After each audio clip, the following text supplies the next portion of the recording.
Nobody can be successful unless they can remember the roots from which they came from, because that really makes them. This is the village of Braga, and behind me here is the home I was born in.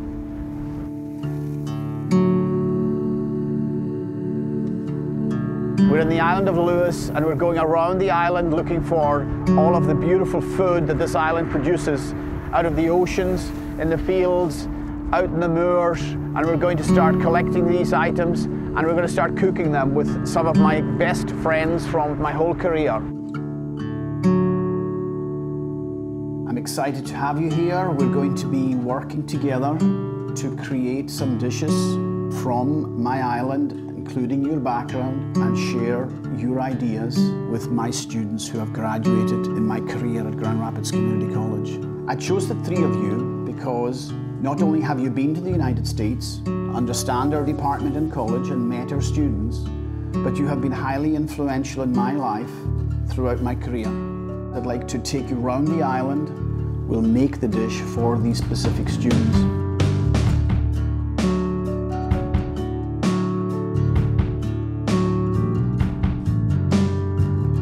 I'm doing my last television show ever, and I decided to bring together four of my favorite students. I thought the best way to do it was to create a meal for you. Now, this isn't any ordinary meal.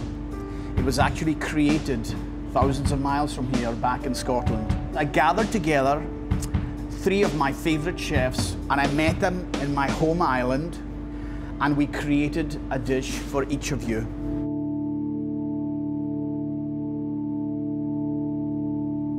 This is a very special episode of Cooking with Angus. We'll be going back and forth between the chefs in the Isle of Lewis in Scotland and my students back here in Grand Rapids, Michigan. This really is a trip of a lifetime, because it starts where I was born and where I learned to cook, and then my teaching career here in the United States and back in Scotland. I have Alexis Rocha, and I've allocated him to you, Freddie. Freddie Lightburn is a culinarian from Nassau, the Bahamas. That's where he was born. And as a very young man, he started working in his uncle's restaurant, and he has become one of the greatest restaurateurs in the world. Alexis was one of my students, and he became very, very vibrant, one of the greatest chefs in Grand Rapids.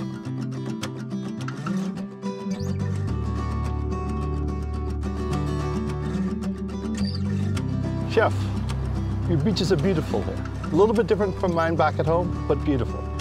I remember your beaches very well. I remember coming to Nassau for the first time and being astounded by the beaches. But I always thought the similarity was striking. Very, very similar.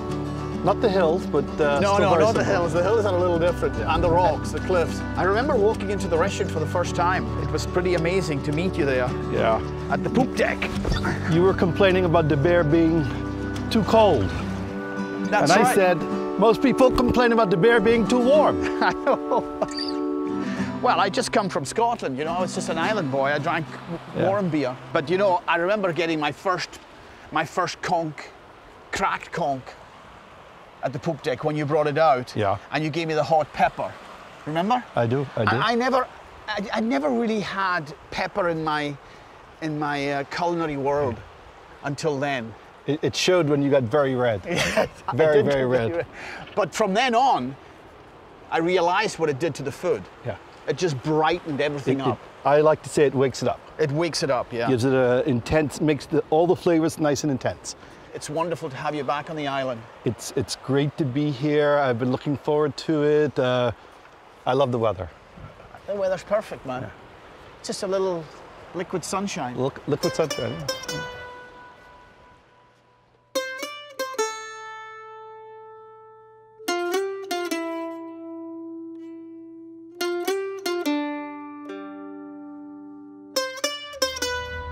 So Freddie, the dish you're going to create for Alexis, my former student, he's really a nice, young, creative chef.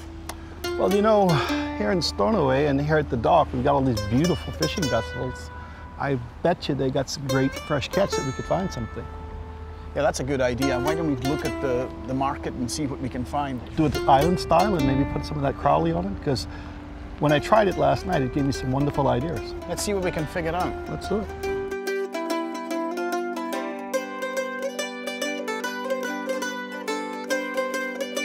The house that we moved to from Braga, it always has been a home that has been full of people, and the hospitality in that house always amazed me, and I think that's where I got it from, especially my mother and my father, and of course my sister Peggy, who's just a wonderful person.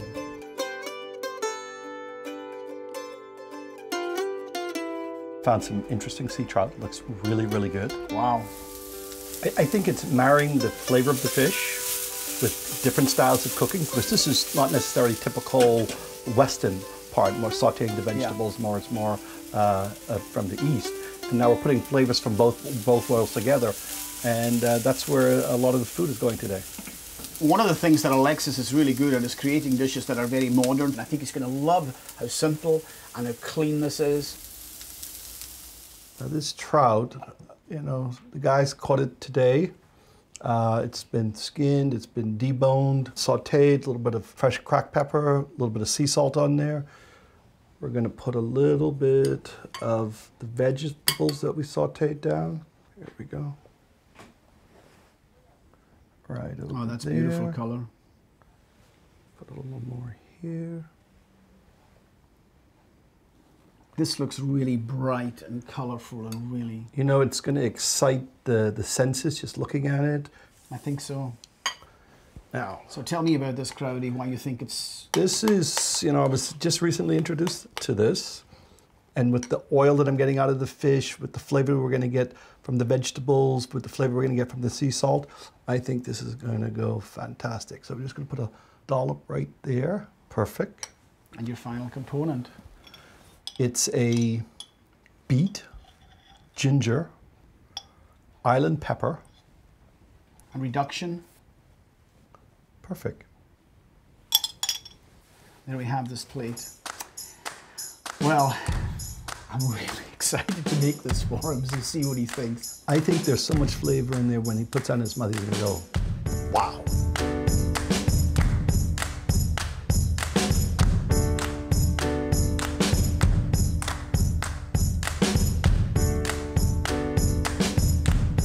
So this dish was created for you by Freddie Lightburn. While in Scotland, we got some fresh sea trout. It's incredible. And then the Crowdy is a simple cheese that's made in the island where you take milk and curdle it and take the curds and add the top of the cream that's just been milked off the cow and left to set on the top. And it's called Crowdy. So just the simple composition of how the cheese is made just takes me back to first day of class. Chef Angus brought us all in the room and he glares at us and says, "I can smell the fear in this room." Everything that Angus had produced, there's always a purpose. We talk about mise en place all the time in class. Carries through just life in general, being prepared for anything, being on time, you know, waking up the kids in the morning, having everything ready for them. It's like just having a plan for everything and having a place for everything.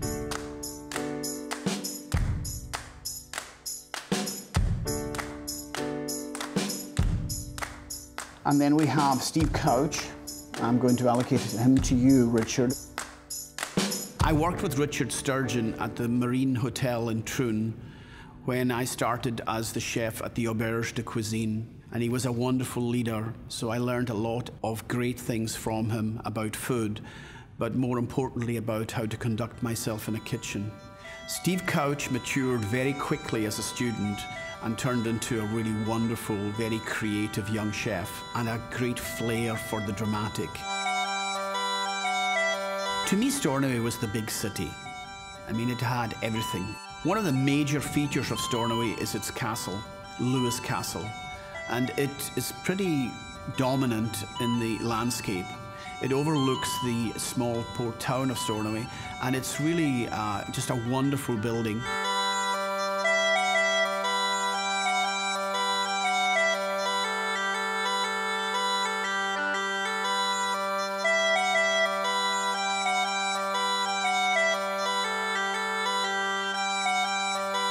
I remember Troon as being just a wonderful place to live. I mean, in 1980, the year I arrived, we did the first British Open. That's right. That's right. Which was the biggest event on our calendar. Oh yeah. It's funny how that event has really kept us in touch from your days at Glasgow Food Tech, then out to the Bahamas, more so when you moved into Grand Rapids, because you supplied me with staff to cope with future opens that came up. The fact that your guys were as skilled as they were was a great asset to us. And think about that, Richard. That's 33 years ago. I know, it's remarkable when you think from the day and hour we had our interview to where we are today. I know. So what I'm really looking forward to is seeing what you're going to come up with for our student, Steve. This gives us the opportunity to throw our ideas around and use what skills we've got left. Get back in the kitchen, Chef. Get the whites on again. Yeah. I wanted the chefs to see the famous kippers of Stornoway, and I took them to a kipper house, one of the only and oldest left in the island. What are you using to smoke them with? Pure oak. Well, Chef, that was some tour. I think using the products that we've seen in there, we can create some soups with this. With the smoked fish? Making the smoked fish the centre part of what we're going to do. That's a great idea. So do you think we should do several or just do one? No, I think we should, maybe let's do 3. Perfect. Let's do 3. And then you can choose. And then we'll select which we feel is the most appropriate. Let's just go and get it done.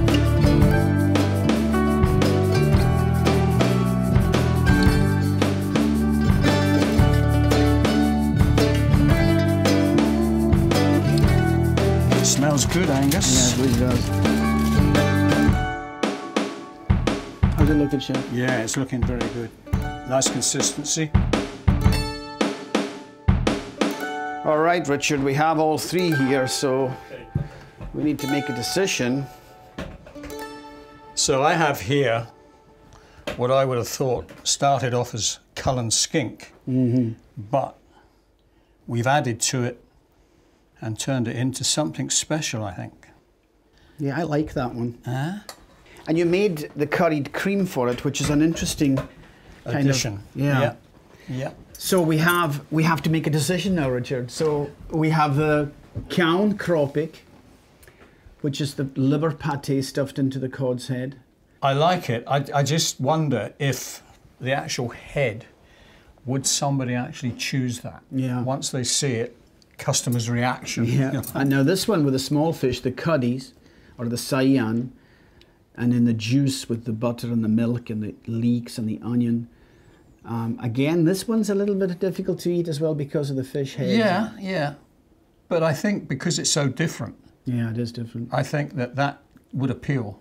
And now this one, which I think this curry cream's a great addition. So if you could put a little bit on top of that, yeah, I think that's going to really be something. You know, I love that. So we've got a little bit of the Orient and we've got a little bit of Scotland. Yeah, yeah. And of course this is done with the smoked fish, because the big thing in Lewis was the preservation of the fish. Yeah, I think that, to me, that's the winner. I think that supersedes. So you think Steve will like this? Oh, I think he'd love that. Yeah, I really do. I can't wait to see his reaction when we make this film. Sue in the Usk, the juice of the fish.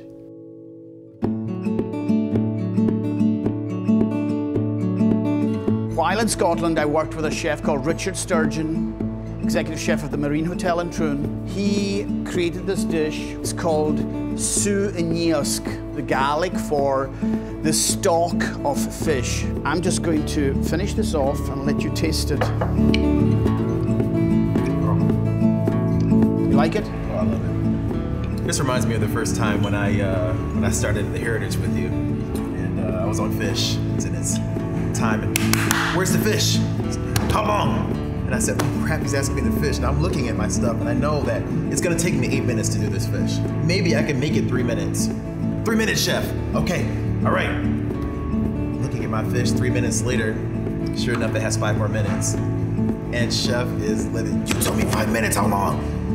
And I learned from that experience, when someone asks you, how long is it gonna take you to get here? How long before it's finished? How long is before it's complete? Say 8 minutes. Say 8 minutes, because this is an orchestra, and I love that he talked about the kitchen as music, and everyone had a part in the band. And it wasn't me against you, it was how do we make this come together, and how do we make this experience music for the guest? That was the best part about working with you in the kitchen, was learning to set realistic expectations, and to also always make the memory as important and as unforgettable as possible.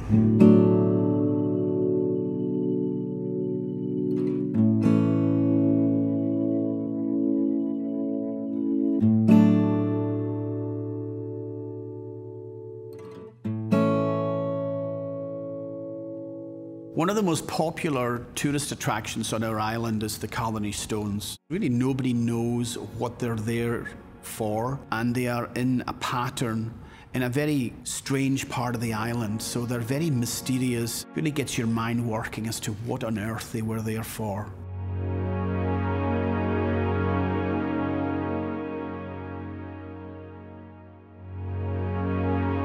The Broch is a very special building. It's perched on top of an outcrop overlooking the ocean.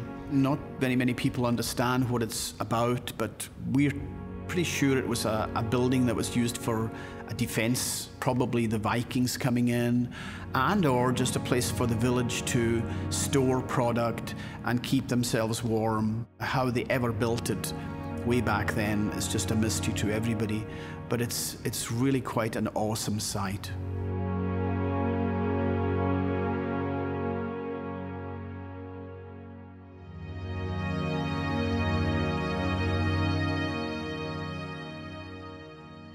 In my grandfather's time, the homes that people lived in were called black houses. Earth in between the two dry stone walls and a thatched roof, and we have some intact that we can actually stay in. So I brought the chefs there, and I really think they got a flavour of what it was like maybe 150 years ago on the Isle of Lewis.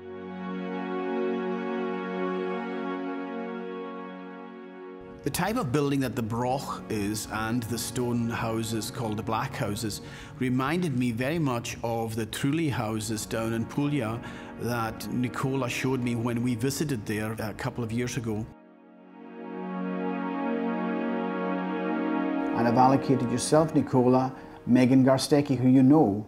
Nicola was the first Italian that I ever worked with. I had heard that Italians were very fiery, but he wasn't. He was very calm, very considerate, intelligent and clever with his food, with the way he cooked, and with the way he helped me develop the ingredients to become a great chef. I knew there was something special about Megan the first time I saw her. Everything that she learned, she took to heart. She did really, really well, and she's going to be a great chef. This is us here in Lewis, and we're by the black houses, and it reminds me of Puglia. Yes, you know what? When I see this conical shape here, it looks like this dwelling we've got in Puglia called Trulli. Yeah. And I'm amazed because it's the same system, you know. And it's dry, the stone is dry. Dry stone, Yeah. without mortar. I can't believe that you're here and we met when? 35 years ago? Well, maybe even more than that. Yeah. It was about in the 70s, 78, something like that. And we both worked in this lovely restaurant. And I remember you helping Where with the we menus, met. remember? Yes. After all these years, we're both here. And I tell you what, I am really over the moon. Been Look here at this. in your backyard. I know. Seeing the ocean there. I'm going to retire here. I'm just I think I might do that myself.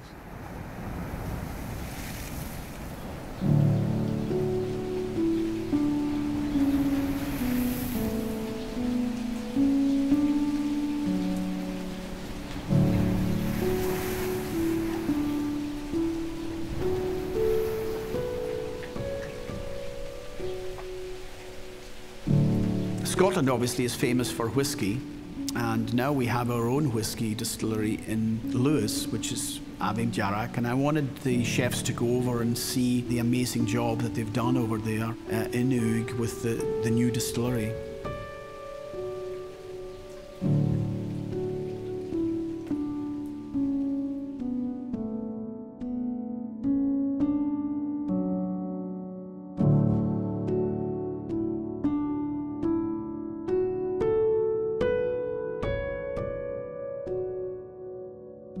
thought I'd stop at the moorland to show you some of the scenery.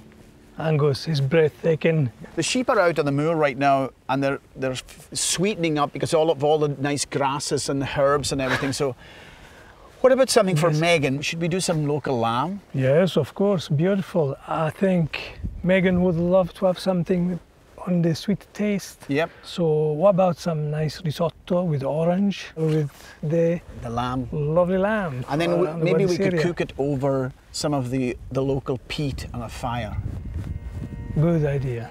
With this pungent smell of the peat. And rosemary. Yeah.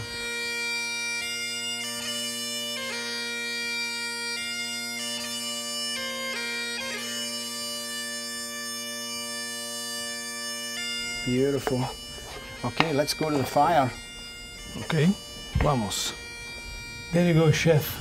Here we are roasting this beautiful product that comes from your part of the world here. How wonderful that is, nice and fresh. We'll grill some of this lovely lamb. Right over an open peat fire. There you go. It's very, very tender, I can guarantee. And it's well seasoned. Beautiful rosemary, hint of garlic here and there. I think the flavors combinations she'll really enjoy because she's kind of interested in these flavors. And you see that what happened there with the fat dropping into it and the flame comes up, and I always used to wonder, how is that happening? And then in the ashes that would fall underneath, my father would put a couple of potatoes. Yes. And they would leave them there for a couple of hours, and they would come out, they would just be like roasted potatoes. They were absolutely incredible. I would turn them, chef. Yes, now we'll give a little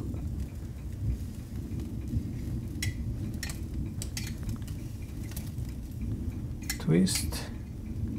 Look at that. Look at the colour on that. Wow. That's so pretty. Right, chef, I think the lamb's ready. Can you pass me over the rice, please? Yes, there you are. Excellent. Let's plate this beautiful lamb chops. Wow. For that looks incredible, Nicola. This lovely student, Megan.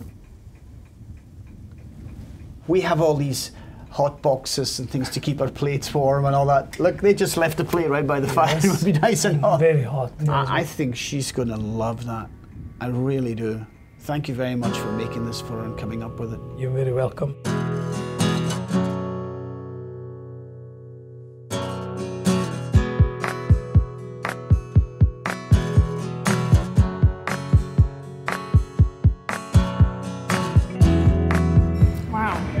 Amazing. So this dish was created for you by Nicola Conti. Nicola! Yeah, who you know because you visited him in Italy and he visited the college. It's a very simple dish. Lamb is very popular on my island. It's the #1 meat. This reminds me of when we went to Scotland and we tried haggis for the first time. Well, it was my first time, not yours. And that was an amazing experience for me because I grew up having filet and sirloin and rack of ribs. So you showed me how to use every part of the animal. And for people that don't like haggis, they should at least try it once because it's quite the experience. And when we were in the little shop learning to make haggis, and the sounds were not so appealing when they were grinding everything through there, but it's a delicious product, and I use that every day, trying to use up every part of the animal.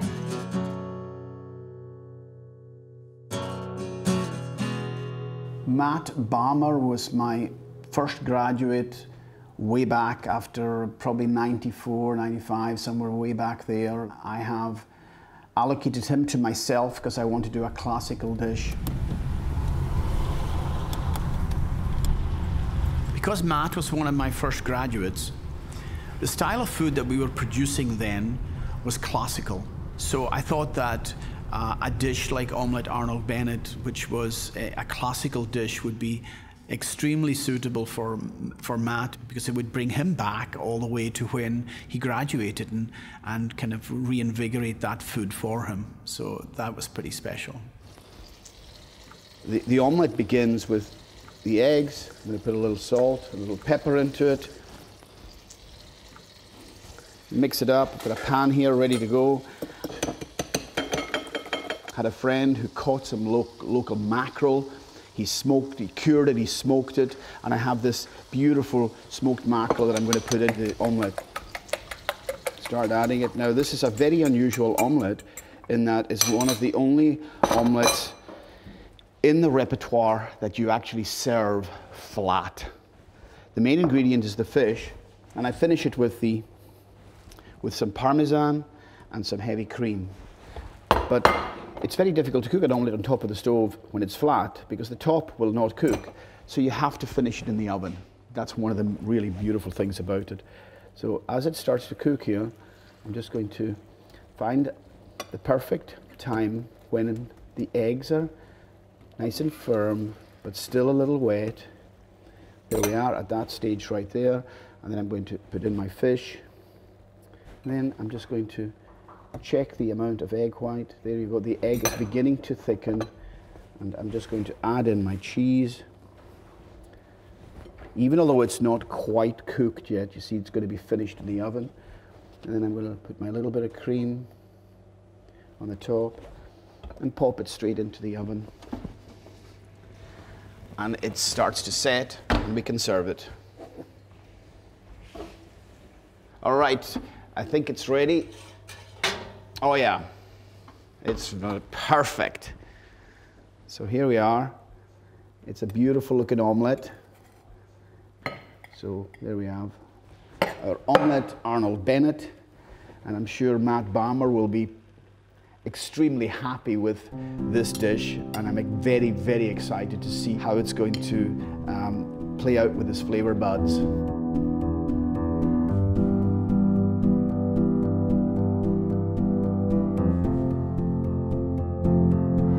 I'm looking forward to you trying this. I'm looking forward to trying it, Chef.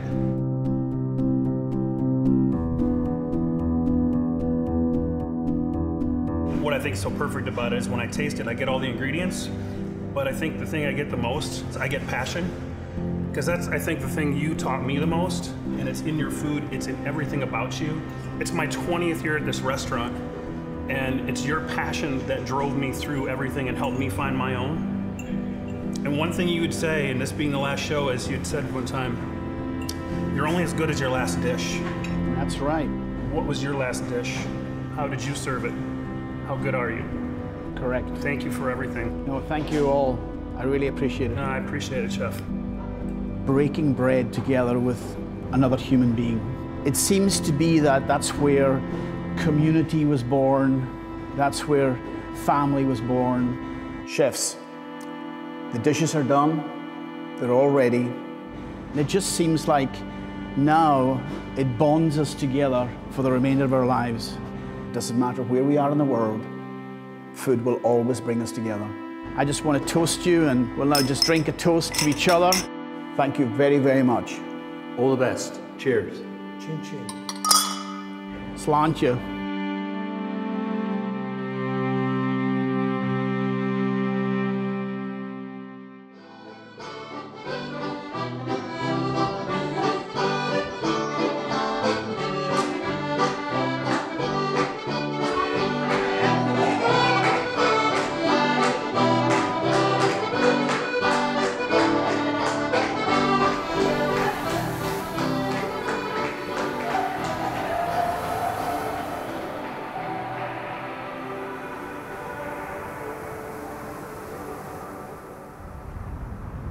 When you're building something, these roots are very, very important. And I've never forgotten this place. It's always in my memory. It shaped the way I've cooked. It shaped the way I've taught. And it's really important that I always remember where I've come from.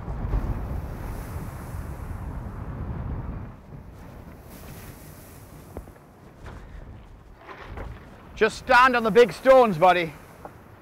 Stand on the big stones only.